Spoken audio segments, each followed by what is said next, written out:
when I think it was Josh Crossing last stream redeemed quote, which I need to fix. That's not like a fun redemption. At least in my mind, I thought it was gonna be like super funny and like super fun, and it's never fun. It's fun to do. Do you get what I mean? I think you get what I mean.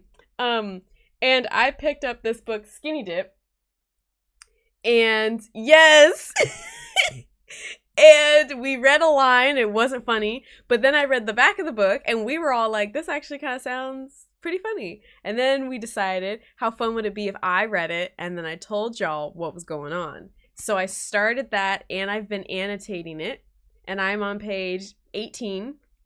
And yeah, so the plan, if you do not know, okay, I will read the synopsis in just a little bit, but here's the plan, okay? I'm gonna read this, and then in the beginnings of streams, like how I sit and talk about my books and whatever else, I'll tell you what's been going on, keep you updated so you don't have to read this. I can just read it for you and tell you what's been going on. All right, let's read the back of the book, and then I'll tell you what I've read up to page 18 and what is on these sticky notes.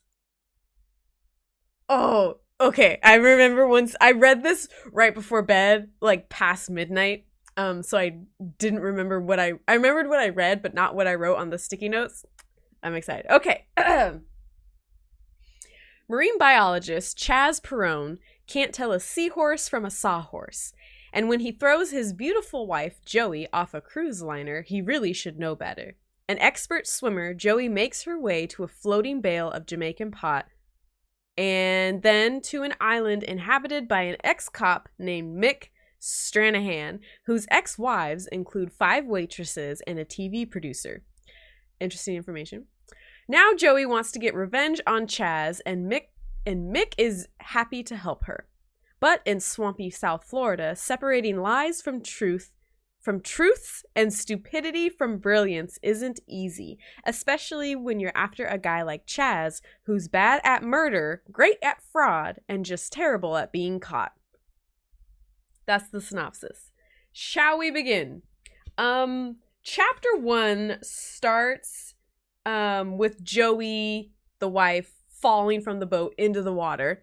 It is mentioned that the impact tears off her silk skirt and panties. I just thought that was interesting. So she's naked in the water, basically. All her clothes get torn off, not just the panties, but, you know, everything gets torn off. She's pissed, and she's like, wow, I married an asshole, you know. Yeah, he's the worst, right? But she's remembering that she's really good at swimming.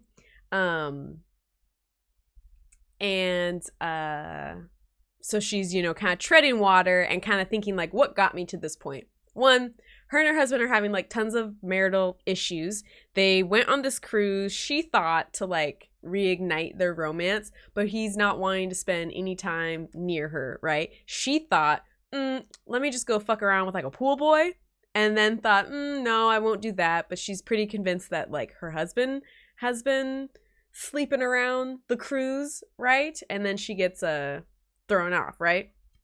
Then, in the middle of this, it switches to his perspective. And I wrote, yuck, we have to get his POV. And he basically has, like, had enough of her and has decided to throw her overboard and cover it up since they're on this cruise, and it would be really easy to, like, get rid of her, basically. But this guy is an idiot. One, to make sure that she falls and he could, like, play it off as an accident, he's, like, really refilling her wine glass at dinner. So she's getting drunker and drunker and drunker and is very wibbly wobbly, right? In his perspective, we get his kind of backstory of being angry at her, or, like, just done with her. And instead of getting a divorce, he chose murder. So he's thrown her off the boat. Then he makes his way back to their room. When he's at their room, he digs in her suitcase and finds the anniversary gift she got for him. And he opens it up, and it's, like, golf club leather covers for the clubs with his initials on it, which are CRP, and I wrote, does that stand for Crusty Roach Penis? Listen, it was past midnight. I was really tired. I thought that was funny. I still kind of think it's funny. I also wrote cranky rotting pea. So yeah. So he's looking at it and he's feeling like, oh wow, like, you know, she got me a pretty nice gift, and he thinks that, wow, she really did have class. If only she hadn't been so damn observant. So what's that? Then he just peacefully goes to sleep. Switches back to Joey as she's treading water, freaking out about, like, you know, sharks, but she is a really good swimmer. And so she's like trying to think of ways to, like, you know, conserve her energy. And then she is trying to think, what did I do to deserve this? Thinking, what did I do to deserve this? So in her mind, she comes up with a mental list of things that Chaz didn't like about her, and we're going to read this list. Y'all are going to freak out. Are you ready? 1, she tended to overcook fowl, particularly chicken, due to her lifelong fear of salmonella. 2, the facial moisturizing cream that she applied at night smelled vaguely like insecticide. Okay. 3, sometimes she dozed off during hockey games, even the playoffs. Oh. 4, she refused to go down on him while he was driving on Interstate 95, the Sunshine State Parkway, or any surface of road where the posted speed limit exceeded 50 miles per hour. So does that mean she was down for like a 25 mile per hour? Number 5, she could whip him at tennis whenever she felt like it. All right. Number 6, she occasionally misplaced his favorite George Thorogood CDs. Okay. 7, she declined to entertain the possibility of inviting his hairstylist over for a threesome.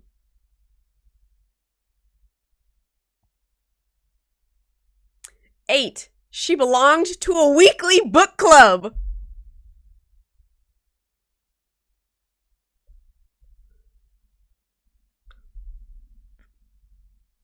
9, she had more money than he did. I think that's the real reason. Not all these other ones. 10, she brushed with baking soda instead of toothpaste.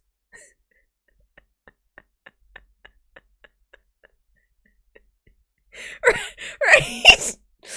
And that's the list. That's the list of why she thinks he might have wanted to murder her. We're on page 10, folks. We're on page 10. Okay, so now we get to chapter 2. And Chaz now has to tell the ship, you know, crew, hey, my wife is missing, right? So he does that. He goes to, I don't know if there's security. Oh no, they're a pair of babyface Coast Guard officers and a Broward County Sheriff's detective. Okay. This is her list as to why he maybe would have wanted to kill her. Yeah. As she's treading water and she's thinking, God, is it because I didn't go down on him on that highway?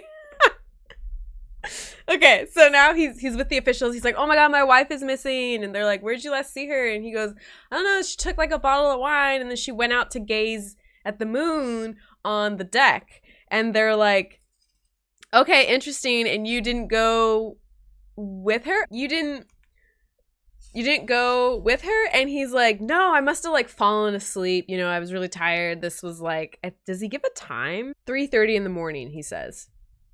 And he changed the time so that if they were to like look and like scout out the waters, they would have been past the time that he told. Does that make sense? I hope it does. And they're like, oh, okay. And then the detective points at the wine glasses on in the room, and he's like, oh, was this her wine glass? And he's like, no. She took like the bottle with her to the deck. And he's like, okay. Then they ask if she was drunk, and he was like, well, I mean, you know, yeah. Then they ask if there was an argument, and he's like, absolutely not. Like, you know, we've been great, basically. The detective asks again, like, why didn't you go with your wife at 3:30 a.m. if she was gonna like go on the dock? And he's like, I don't know, but she must have been really drunk and then like slipped. Then the detective catches him because he keeps referring to her in the past tense. Like, he said, don't even start with that. Joey definitely was not suicidal. No way. Ask anybody who knew her. And the detective goes, knows her? And he's like, right. Yes. And he keeps doing that in referring to her in past tense. Then his story changes a little. Let me see. Where is that? Did I highlight it? Oh, he tries to say, okay, so then he tries to say somehow a rabid raccoon was on the ship. This is true. This isn't his lie. A rabid raccoon was on the ship. So Chaz tries saying, oh my God, maybe she went out to look at the moon and the raccoon got her. And they're like, no, like yeah, girl, we're 18 pages in. Look, I'll show you. The proof is in the pudding. 18. He tries saying that, oh, maybe the raccoon like ran up to her, she slipped and fell in the water, and now she's like in the water. And they're like, no, we caught the raccoon like days ago, so that wouldn't make sense. And he's like, okay. Then his story changes a little bit because he says that like he backtracks and says she went to go look at the moon and then came back in to grab a wine bottle. And then he says he heard her come in the room because he was on the toilet, and the detective is like, I thought you said that you fell asleep. And he goes, right, I think I went to the toilet and then I think I went to sleep.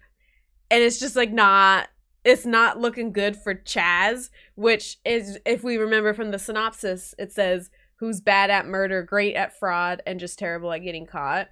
I don't know if he's great at fraud because the way he's already fumbling his story and referring to her in the past tense, not looking great for him. So I'll keep reading and highlighting. And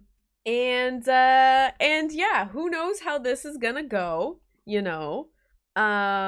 This is where I fell asleep. I might have to read back a little bit because I don't remember that. But we started to switch to a different perspective of Hank and Lana Wheeler, who live in Nevada. So I don't know what's going on.